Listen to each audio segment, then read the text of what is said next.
বলে দিতে চাই, ভারতের সাথে বাংলাদেশের সম্পর্ক তখনই হবে যখন ভারতের সাথে বাংলাদেশের সম্পর্ক হবে সম্মানের, যখন ভারতের সাথে বাংলাদেশের সম্পর্ক হবে সমতার। কিন্তু ওই ভারত বিগত 16 বছরে দেশের সাথে দলের যে সম্পর্ক করেছিল, ভারতের সাথে আওয়ামী লীগের যে সম্পর্ক করেছিল, সেই সম্পর্ক যদি আগামীতে তারা স্বপ্ন দেখে, সেই সম্পর্ক এই বাংলাদেশ আর কোনোদিন সফল হবে না।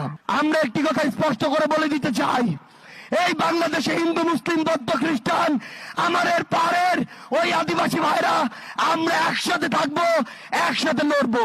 কিন্তু কোন ধর্মের নাম করে, কোন জাতির নাম করে কেউ যদি আমাদের মধ্যে বিন্দু মাত্র কোন উগ্রবাদী চিন্তাধারা, উগ্রবাদী চক্রান্ত করার চেষ্টা করে, সকল ধর্মের যোদ্ধারা আমরা একসাথে তাদেরকে প্রতিহত করব।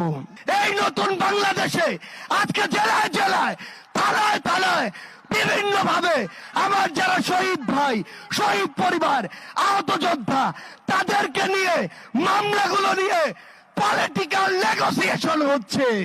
আজকে টাকার বিনিময়ে মামলা লেখা হচ্ছে, টাকার বিনিময়ে মামলা উইথড্র হচ্ছে। বাংলাদেশ পুলিশকে একটি কথা স্পষ্ট করে জানাতে চাই, ওই খুনি হাসিনা বিগত 16 বছরে আপনাদের এই প্রতিষ্ঠানটিকে টিস্যুর মতো ব্যবহার করেছিল।